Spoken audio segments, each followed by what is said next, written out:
Yo, what's up? Dito na naman tayo, Daisy Balos from Kwentong Tattoo. So, isa na naman veterano artist yung ating kakapanayamin. Ayan.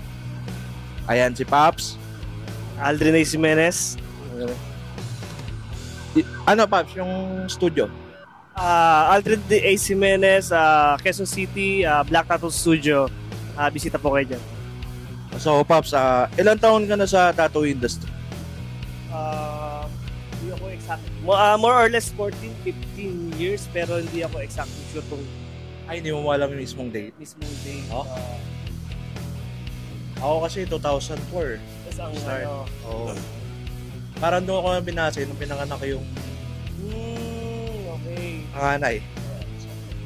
Pops, ano yung masasabi mo sa tattoo industry noon sa ngayon? Kung maikukumpara mo.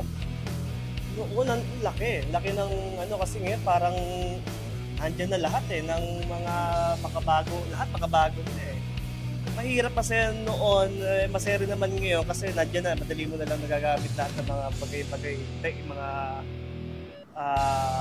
ano ba yun, yung para mas pinadali lahat ng proseso natin ngayon Okay naman, masaya naman parehas, enjoyin mo lang. Yung sa ano, Pops, yung tattoo competition noon sa ngayon. Noon. Yung first time mo sumasali. Tapos kung ikukumpara mo ngayon, yung first time ko sumasali, sobrang na-enjoy ko sa dati Kahit mahirap, alam mo yung, di ba, kahit yung ano natin dati, mahirap. Masasabi ko siguro, positive lang kasi ako, parang ini-enjoy ko lang lahat ng noon, ngayon, okay naman. Enjoy lang. So, Pops, last question. Ano yung may papayo mo sa mga bagong artist ngayon?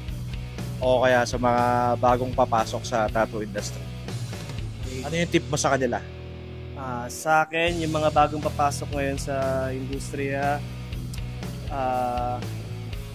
kailangan talagang papasukin nyo yung talagang gusto ninyo na eto. Kasi yung iba nakikita ko parang sumasabay lang din sa trend. Hindi ko naman nila lahat Parang nakikiuso.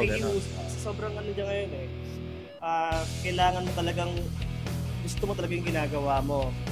Hindi kagaya ng parang nag-trip lang tayo, parang kasi parang nakikita ko ngayon parang tawag dito parang sobrang dami, hindi ko na alam kung sino talaga yung artist at Ayun, mapapayo ko lang tuloy-tuloy lang tayo sa ginagawa natin, sa proseso natin, enjoy natin, huwag tayo magsiraan, yung support natin sa isa't isa, lalo sa mga nauna, bago, kahit sino pa yan. Tayo rin, bandang huli. Ayan. So, Pops, baka meron kang gusto i-shoutout? Wala. Asawa ko lang naman. Asawa ko. Sa asawa niya. Yun. So, maraming salamat, Pops. Salamat, Api. Thank you sa pagkakataon. See you next time. Next time.